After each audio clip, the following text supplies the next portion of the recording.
Hey folks, I hope everybody is enjoying their spring break. If you missed my post in the Google Classroom, your AP English language exam is going to be Wednesday, May 20th from 11 to 11:45 a.m. You can either type it online and submit it, or you can handwrite it and then upload it in the same place. The essay, it's going to be one essay and it will be rhetorical analysis. It will be open note.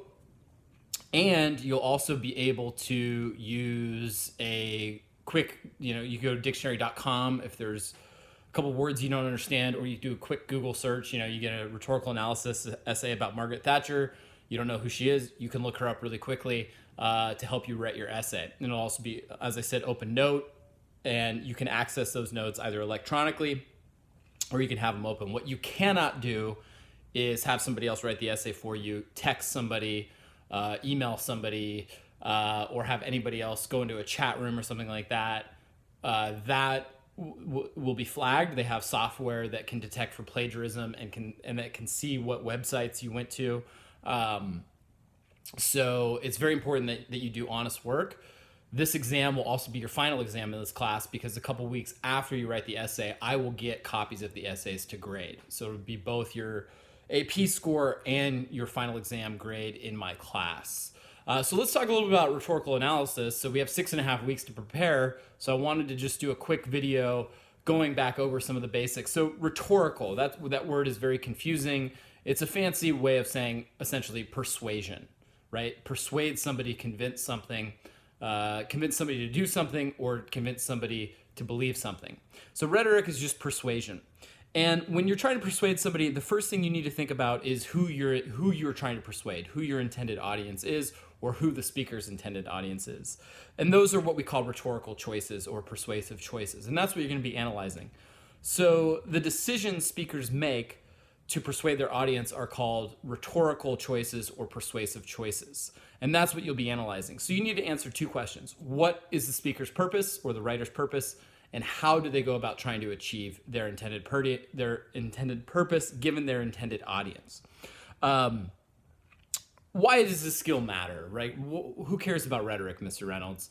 The reason rhetoric is so important is because learning this skill will help you to become more persuasive as a speaker, as a writer, and it will also make you a deeper, more critical thinker.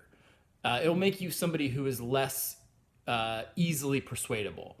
So in my own life, for myself, there are times where I don't think very deeply and very critically, and then I'm easily persuaded that something is true, only to come to find out, oops, I've been doing it wrong all along because I didn't think very critically and I didn't read very deeply when I read that. I remember a student emailed me at the beginning of the coronavirus pandemic and said, Mr. Reynolds, I'm kind of worried about this. And I said, don't worry, it's just the flu. Nothing's going to happen. And whoops, here we are. Schools closed, most of the economy closed, headed for 30% unemployment. I was wrong because I read something from a news source, not very critically, and didn't think about it very deeply, and didn't read it for the way the writer was attempting to persuade me. So rhetoric is really the most important thing in our society. Our world is the way it is today because people have persuaded other people that this is the best way to do it. So persuasion is really everything, and we do it all the time. We persuade our parents not to ground us. We persuade our parents to let us stay out later. We persuade our teachers to give us an A. We're always using persuasion. So it's a very important skill that's transferable way beyond AP Lang. So some other things to think about. The first additional thing to think about is occasion. What is the occasion for the speech or the letter? So for example, and the occasion is the circumstances surrounding the text. So an example is for Lincoln's Gettysburg Address. The occasion is the Civil War and the Battle of Gettysburg within the Civil War. The purpose, we all know, is the goal of the speaker. What are they trying to accomplish as a result of their letter or speech?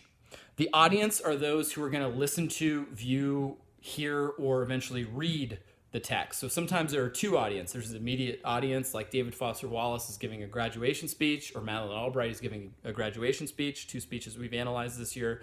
Martin Luther King's writing a letter from Birmingham jail to fellow pastors, but those folks know additional people are also going to read and view this. Same with Lincoln's Gettysburg Address. Not just the people at the battlefield are going to know about this speech. So there's a primary audience, but oftentimes there's the secondary audience. We know a lot of other people are going to read it, especially if you're a famous author or politician or whatever.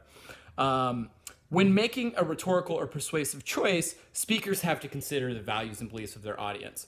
So Mr. Reynolds, as somebody who's not a Trump supporter, not a Republican, if I'm going to go talk to Trump supporters, I have to consider, okay, they have different values than me, so I need to say something to get them to take the time to listen to me.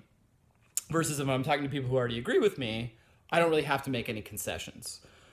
So let's talk about the rhetorical appeals: ethos, pathos, and logos. Ethos is the appeal to the credibility, character, and goodwill of the speaker. So when we read, we have to determine how the speaker is demonstrating that they're credible and trustworthy. Now, sometimes you're credible and trustworthy. You're the president of the United States, or you're an expert in this field. You have automatic credibility. Even then, we still do things when we speak and write to establish our credibility. One way to establish credibility is by appealing to logic, by making a logical, fact-based, evidence-based argument. So speakers appeal to logic by offering clear, rational ideas. Speakers have a main idea, and they use evidence and logical reasoning to support that main idea. Think back to Martin Luther King letter from Birmingham jail. If we don't do nonviolent resistance, nothing is going to change. Things are going to stay the same. The only way to get the white power structure to change is to demand that they change. So he is credible because he makes a very airtight logical argument.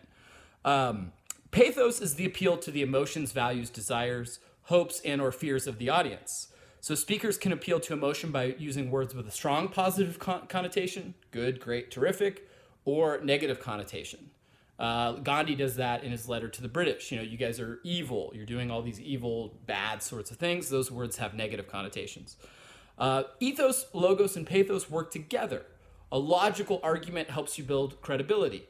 Being funny helps you could say something that's funny that's also true, so that's logical. It's also an emotional appeal because people are laughing, and it makes you credible as a speaker because you're funny and you're saying things that are true. Think of Dave Chappelle.